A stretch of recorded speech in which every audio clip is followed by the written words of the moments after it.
நானே சென்னையிலே கேட்குறேன்.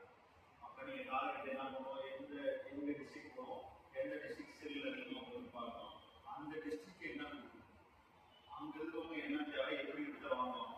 எக்ஸாம்பிள் நீங்கள் சென்னை டார்கெட் பண்ணீங்கன்னா தமிழ் மக்கள் ரொம்ப ரொம்ப நான் ஒரு கிட்டத்தட்ட 5 வருஷத்தில் ஒரு 500 ஸ்டால் நாங்கள் எப்படி சொல்கிறது, இந்த தலையாளர் நாங்கள் ஆடாது இல்லை அந்த மாதிரி சென்னையில் நாங்கள் நிறைய ஸ்டால் இருக்கோம். ஆனால் அங்கே போய் பார்த்ததில் என்ன அப்படின்னா நார்த் நீங்கள் எந்த கம்பெனி போனாலும் north including income tax office நான் அங்கேயும் ஸ்டால் பண்ணிருக்கோம். அந்த இடத்துல நாங்கள் ஸ்டால் பண்ணிட்டு வந்து திரும்ப என்ன அப்படின்னா நல்ல பிளேசஸ் எல்லாம் அவங்களுக்கு எக்ஸ்பிளைன் பண்ணுவோம். ஏன்னா அவங்களுக்கு தமிழ் மொழி இங்கிலீஷ் அவங்களுக்கு பார்க்க எங்களுக்கு Tamil okay, English okay, Hindi எங்களுக்கு மாதிரி ஹிந்தி தெரியாமல் கேளுங்க.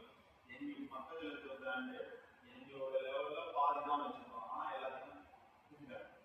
நம்ம ஹிந்தி எதுவும் ஒன்றும் சொல்ல, எந்த இடத்துக்கு நம்ம எங்கே போகிறோம் அவங்களுக்கு என்ன தேவைன்னு கொடுத்தா மட்டும்தான் நம்ம செட் பண்ணுறோம். நம்மளுக்கு இது பண்ணுறோம் ப்ராடக்ட் செம்ம சூப்பர் ப்ராடக்ட் ஆனால் வேலை தேவை. முதல்ல மக்களுக்கு தெரியணும், மக்களுக்கு தெரிஞ்சு அதை ட்ரை பண்ணுவோம், ட்ரை பண்ணி ஃபீட்பேக் சொல்லுவோம். இப்போ எக்ஸாம்பிள் நான் என்னோட ப்ராடக்ட் எதிரிக்கணும்னாக்கா 30 ப்ராடக்ட் எதிரிக்கும். ஆனால் என்னோட டார்கெட் என்னன்னா 9 ப்ராடக்ட் தான். நான் 30 கொடுத்து சாம்பிள்ஸ் மட்டும் நான் வந்து புரிதல் பண்ணிட்டு இருக்கோம். அப்போ வந்து 7 சேனலுக்கு நடந்தது தெரிஞ்சவங்களுக்கு நீங்கள் ப்ராடக்டே கொடுக்குறது. ஏன்னா தெரிஞ்சவங்க கொடுத்தீங்கன்னா கண்டிப்பாக நல்லா இருக்குன்னு சொல்லுவோம். நம்ம அந்த ஃபீட்பேக் தேவையே நம்மகிட்ட என்ன பிரச்சனை இருக்குன்னு சொல்ல ஃபீட்பேக் கிட்டத்தட்ட 3000 பேக்கேஜ் நாங்கள் இதே மாதிரி பேக்கேஜ் நான் ஃபஸ்ட்டு பார்த்தோம் அதான் நினச்சேன். என்னோட ஏன்னா இது நாங்கள் முடிச்சதுக்கப்புறம் நாங்கள் பிராண்டிங் பண்ணியிருந்தோம். நாங்கள் எங்களோட கவர் இந்த பாக்கெட் எங்கேயாக நாங்கள் போட்டது சாம்பிள்ஸ் கவர். அப்போ கிட்டத்தட்ட 3000 பேக்கேஜ் கொடுத்தோம், 1600 மெம்பர்ஸ் கொடுத்தோம். ஏன் அப்படின்னா கொஞ்சம் ரெண்டு இருக்கோம், நம்ம அதெல்லாம் சொல்ல முடியாது. அவங்க கிட்ட போய் வாங்கி ஷார்ட் அவுட் பண்ணி பணியெல்லாம் நம்ம ப்ராடக்ட் நமக்கு பிடிச்சிருக்கு, நமக்கு நல்லா இருக்குன்னு நினைக்கிறோம். அந்த மாதிரி கான்செப்ட் செட்டே ஆகுது.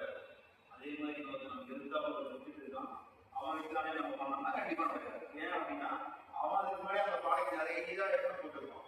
இது எங்கே கிடைக்குது, இதோட மூலப்பொருள் என்ன, இதை எப்படி கிராக் பண்ண முடியும், இதுக்கு இதோட சேர்த்து எது நல்லா இருக்கும். கிட்டத்தட்ட அவங்க பேக் போன் பார்த்தீங்கன்னா ஒரு 4 வருஷம் 5 வருஷம் 3 வருஷம் ஒர்க் பண்ணிருக்கோம். நம்ம எடுக்கணும் பார்த்தோன்னா இது சூப்பராக இருக்கடா அவங்க தான் அப்போ நம்மளும் கடையை கொண்டாடி கொடுத்தோம்னா கண்டிப்பாக இருக்கிறது.